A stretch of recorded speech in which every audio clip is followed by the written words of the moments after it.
Hello and welcome to my video blog for Saturday, August the 13th. You know, last week was the president's birthday and he turned the big 5-0. And news agencies were so happy, so excited, because they started counting all the gray hairs on his head. And that was the news until it happened. Now, the last time I reported, I left everyone with the big warning that this country would self-destruct on August the 2nd. And well, I was wrong. According to Standard & Poor's, the big date that we self-destructed was August the 5th. Because that was the date in which the S&P lowered the country's credit rating. We went from the AAA to the AA+. Ugh. Can't believe that it happened, but it did. Now everyone is just so shocked. It's just so shocked that this happened, you know? And the S&P said that they have just reasons for doing it. Because, why? The country's debate went on for way too long about the deficit reduction.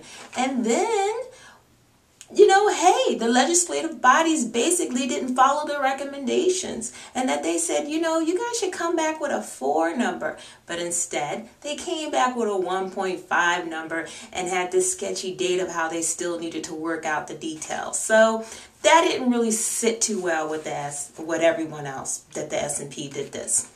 So now we're stuck with the fact that now we're an AA+.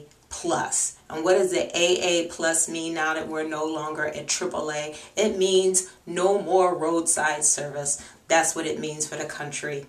It means that soon Mexicans will be making their way through the United States just to get to Canada.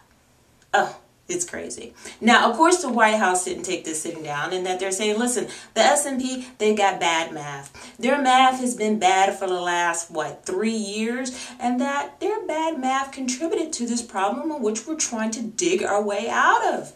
And maybe they're right, you know, but it really doesn't matter because it's the math of the S&P that everyone follows in the market, not only here, but around the world.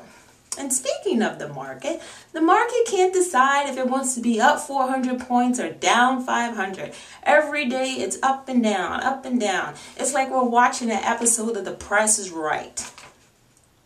Any minute now, I'm waiting for Drew Carey and the models to come out onto the trading floor and do one of those pricing games. It's a crazy situation. Now, will we win a car? Will we be able to spin the big wheel? Probably not. Because this country is corrupt. We don't have any money. Excuse me, we're bankrupt and corrupt, you know. But yeah, we're mostly bankrupt. We can't afford to spin the wheel. It's a crazy situation. And people are really pissed off about what's going on. They're pissed off at the S&P. They're pissed off at Congress. They're pissed off with everyone. One woman is so upset, she actually got a banner together and flew it over the Standard & Poor's office on Wall Street. Now, what did this banner say? It said that basically, thanks for the downgrade, you should all be fired. Now, who was the you she was talking about? She was really talking about the folks over in Congress and out on the in the Senate. But she couldn't fly it over there, so she just flew it over at the S&P. But you know, people are kind of saying, well, maybe that's a little too harsh that she actually did that. But not really when you think about it. Because our legislative bodies are so fiscally irresponsible. How fiscally irresponsible are they? They are so fiscally irresponsible. Both houses went on recess without even signing into action this plan that would actually collect revenue from the airline industry. Yeah. This is money that was actually supposed to be going towards paying down the deficit. And these guys went on recess without even taking care of that little bit of business. It's a crazy situation. A few people had to come back and actually get that together in order so that we can still collect our money that we need to pay down the deficit. And then they're wondering why people were so upset. You know, it's really got me thinking about that movie way back when. Remember the movie with Eddie Murphy and Dan Aykroyd? The movie was called Trading Places. Now, the premise of that movie was basically any guy off the street could do the job of this stockbroker, which was Dan Aykroyd. And maybe they're right. Maybe any person off the street can do it if they know math. So maybe we need to start having, like instead of America's Got Talent, maybe we need to have America Needs a Politician. That's the contest we should be having. America needs a politician. And we should hold a contest. And whoever knows how to do math and work spreadsheets, those are the people who will be able to go on and dance and sing their way on to Washington. Those are the people that we'll put through. Now, speaking of great performances of dancing and singing, the people over in the GOP had their debate on Thursday night in Iowa.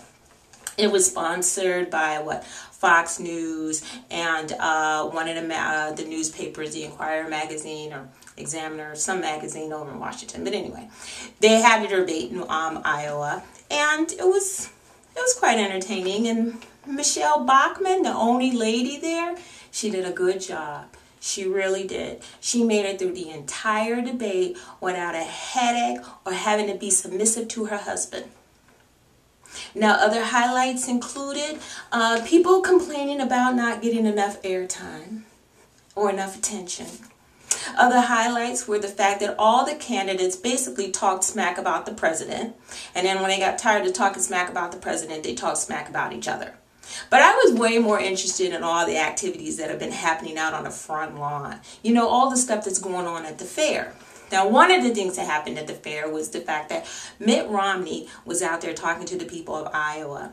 And during one of these little, get-togethers where he's out talking to the people and taking answers, kind of like a little town hall session, he basically said that, look, corporations are people. Oh, that little comment went over like a lead balloon because it showed how out of touch he was. He got booed, of course. Now, somebody who's not out of touch, somebody who's way in touch with his spirituality, is Governor Rick Perry of Texas.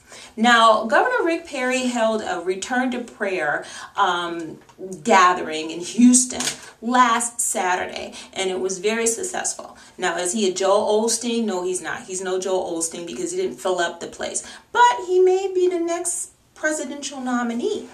Somebody else who may be a presidential nominee, Sarah Palin. Yeah, she scraped enough money together to fill up that bus. Got some gas and showed up over in Iowa. Now, everybody's wondering, Sarah, you going to run? What are you going to do? Sarah still can't decide what she wants to do. She's just flip-flopping because she's like, she doesn't know if she really wants to join the band or just be a groupie and just keep following them. So, that's what she's doing. Now, somebody who's not so indecisive, somebody who we know what they're thinking, is America's favorite weatherman. And who's that? Al Gore. Gotta love Al Gore. And he's back in the news by being a little uncharacteristic of himself. And that we all know Mr. Al Gore is very passionate about the weather, very passionate about climate change.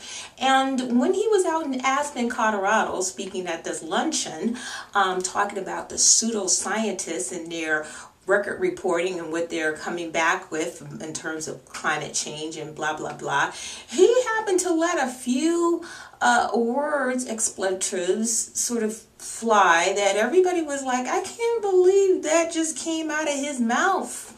And that the thing was streaming live. Now, he didn't know he was actually being recorded, but it was still a little like, I can't believe Al Gore said that.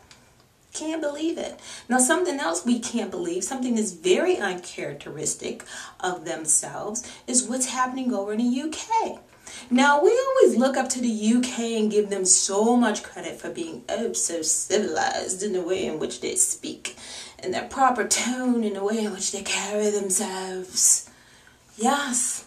But what's not so characteristic of them is the fact that when we turn on the television, we see people looting and burning down buildings and running through the streets and rioting. It's crazy. I mean, I turned on the television and I didn't know if I was looking at what was happening in the UK or is that LA? Is that LA after the Source Awards? That's what that kind of looked like. Oh yeah, it's that kind of crazy situation. Little kids who look like they're about 11 years old, stealing alcohol. That's not Kool-Aid, little one. He's running through the streets with alcohol. It's a crazy situation. Hide your kids, hide your wife, hide your sister. Oh my goodness, it's a crazy situation. I mean, the world is insane when you take into account all the stuff that's happening.